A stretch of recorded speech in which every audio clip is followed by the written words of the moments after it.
Puji Tuhan, haleluya. Selamat pagi Bapak Ibu Saudara. Salam sejahtera buat kita semua, puji Tuhan. Senang sekali kita dapat berjumpa kembali di pagi hari ini. Setelah sepanjang malam kita boleh menikmati pemeliharaan Tuhan dalam peristirahatan kita.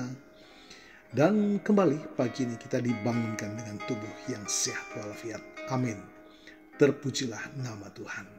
Walaupun mungkin ada di antara kita yang sedang menjalani perawatan kesehatan, baik di rumah ataupun di hospital, tetapi yakinlah kasih dan kuasa-Nya yang tidak pernah berubah sedang memulihkan, menyembuhkan saudara. Amin. Dalam nama Tuhan Yesus. Puji Tuhan. Baik Bapak Ibu Saudara, mari kita mau memberi makan jiwa kita, roh kita dengan makanan yang sesungguhnya, yakni firman Tuhan. Alkitab menuliskan Injil adalah kekuatan Allah yang menyelamatkan setiap kita yang percaya. Kita mohonkan tuntunan firman dan kekuatan Allah Roh Kudus menemani, menuntun perjalanan hidup kita agar senantiasa kita menjalani sisa kehidupan ini dalam perkenanan kepada Tuhan. Puji Tuhan. Baik Bapak Ibu Saudara, renungan firman Tuhan kita pagi ini adalah indah pada waktunya. Puji Tuhan. Kita baca dulu dalam Pengkhotbah pasal 3 ayat yang ke-11. Ia membuat segala sesuatu indah pada waktunya. Bahkan ia memberikan kekekalan dalam hati mereka. Tetapi manusia tidak dapat menyelami pekerjaan yang dilakukan Allah dari awal sampai akhir. Bapak Ibu Saudara, pernahkah kita merasa hidup ini seperti menanti sesuatu yang tak kunjung tiba? Kita menanti pekerjaan yang lebih baik, jodoh yang tepat, kesembuhan dari penyakit, atau terwujudnya mimpi-mimpi kita. Di tengah penantian itu seringkali muncul rasa cemas, putus asa, bahkan keraguan terhadap rencana Tuhan. Nah, hari ini kita akan merenungkan sebuah kebenaran yang sering kita dengar. Indah pada waktunya. Ayat dari kitab Pengkhotbah ini memberikan kita perspektif ilahi tentang waktu dan rencana Tuhan dalam hidup kita. Bapak Ibu Saudara, Tuhan adalah penentu waktu yang sempurna. Ayat yang pertama Pengkhotbah pasal 3, untuk segala sesuatu ada masanya, untuk apapun di bawah langit ada waktunya. Dunia kita berjalan berdasarkan waktu, dan begitu juga hidup kita.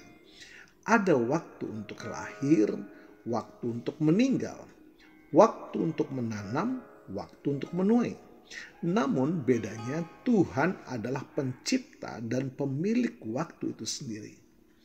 Ia tidak terikat oleh waktu seperti kita. Oleh karena itu, ia tidak pernah tergesa-gesa dan ia tidak pernah terlambat. Rencana Tuhan selalu sempurna, puji Tuhan. Dan ia tahu persis kapan waktu terbaik bagi setiap hal terjadi dalam hidup kita. Sebagai contoh, Yesus tidak segera datang ketika Lazarus sakit, tetapi datang setelah Lazarus meninggal. Mengapa? Agar Tuhan dapat menunjukkan kemuliaannya dengan membangkitkan Lazarus dari kematian. Sebuah mukjizat yang jauh lebih besar dari sekedar menyembuhkan penyakitnya. Bapak Ibu Saudara, penantian adalah bagian dari proses Tuhan. Yakobus 5:7, bersabarlah karena Tuhan akan datang kembali. Lihatlah bagaimana para petani menantikan hasil tanamannya yang berharga, dengan sabar menantikan hujan pada musim gugur dan musim semi. Seringkali kita ingin hasil instan, namun penantian adalah bagian dari proses pembentukan karakter yang Tuhan izinkan. Penantian melatih kita untuk bersabar. Kita belajar untuk tidak terburu-buru dan percaya bahwa ada waktu yang tepat. Belajar untuk percaya. Penantian menguji iman kita. Apakah kita sungguh percaya bahwa Tuhan memegang kendali penuh atas hidup kita? Percaya dan belajar bergantung penuh.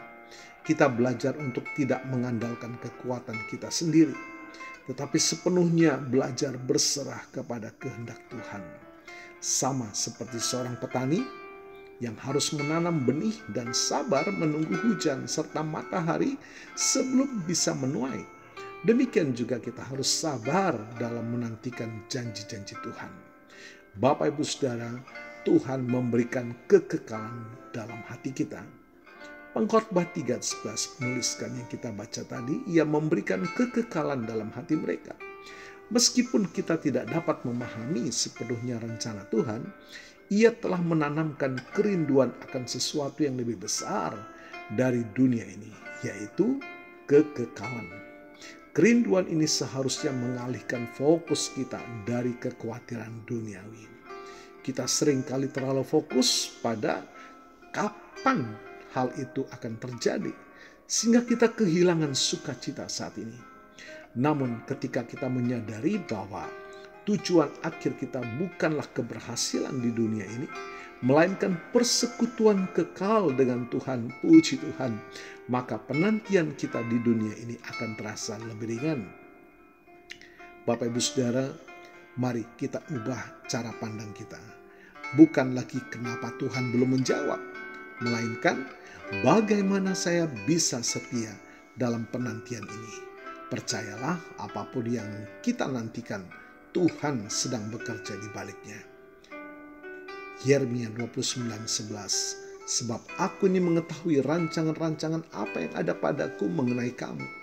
Demikianlah firman Tuhan, yaitu rancangan damai sejahtera dan bukan rancangan kecelakaan, untuk memberikan kepadamu hari depan yang penuh harapan. Puji Tuhan.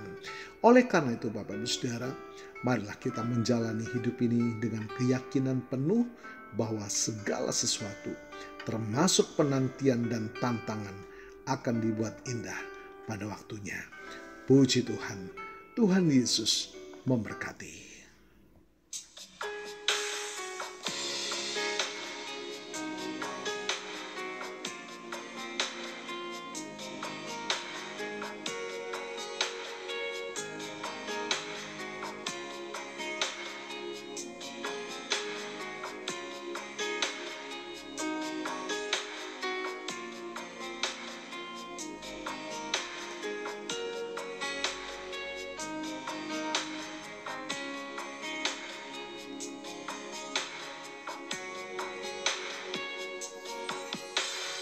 Penolong yang selalu setia, memenuhi keperluanku, tak pernah dia mengecewakan. Yesusku tak pernah gagal. Segala perkara dapat ku tanggung di dalam Dia yang memberi kekuatan. Tuhan Yesus penolong dan sahabat, tetap percaya Tuhan setia. Bapak Ibu Saudara, Yesus tetap setiakan janjinya. Melalui tahap demi tahap, proses demi proses, kita semakin mengenal siapa Dia. Allah yang tak pernah ingkar akan janjinya dan Allah yang tak pernah gagal. Tetaplah percaya dan mempercayakan hidup kita kepada Dia. Bapa, kami bersyukur pagi ini dan kami percaya kuasa firman-Mu melawat setiap kami. Diberkatilah kami semua, dan hamba-Mu berdoa bagi Bapak Ibu Saudara yang berulang tahun hari ini, baik ulang tahun kelahiran maupun ulang tahun pernikahan dalam rumah tangga saudara. Kiranya anugerah, keberkatan, dan kasih karunia Tuhan memberkati saudara, baik dalam kehidupan pribadi maupun dalam kehidupan rumah tangga saudara. Diberkatilah dalam nama Tuhan Yesus. Puji Tuhan. Mari Bapak Ibu Saudara, kita mohonkan berkat bagi kita semua. Tuhan memberkatimu dan melindungimu. Tuhan menyinari engkau dengan wajah-Nya dan memberikan engkau kasih karunia. Tuhan menghadapkan wajahnya kepadamu dan memberikan engkau damai sejahtera. Bapak Ibu Saudara, terimalah berkat Tuhan atas seluruh hidupmu. Terimalah berkat Tuhan atas rumah tanggamu. Terimalah berkat Tuhan atas usaha, dagang, dan pekerjaanmu. Terimalah berkat Tuhan atas pendidikan dan masa depanmu. Dan terimalah berkat Tuhan atas iman, ibadah, dan pelayananmu kepada Tuhan. Diberkatilah engkau berlimpah-limpah, baik jasmani dan rohani, hari ini sepanjang masa, sampai Tuhan Yesus datang kembali, di dalam berkat nama Tuhan Yesus Kristus. Haleluya, haleluya. Amin. Puji Tuhan. Bapak Ibu Saudara, selamat pagi. Selamat beraktivitas. Tuhan Yesus memberkati.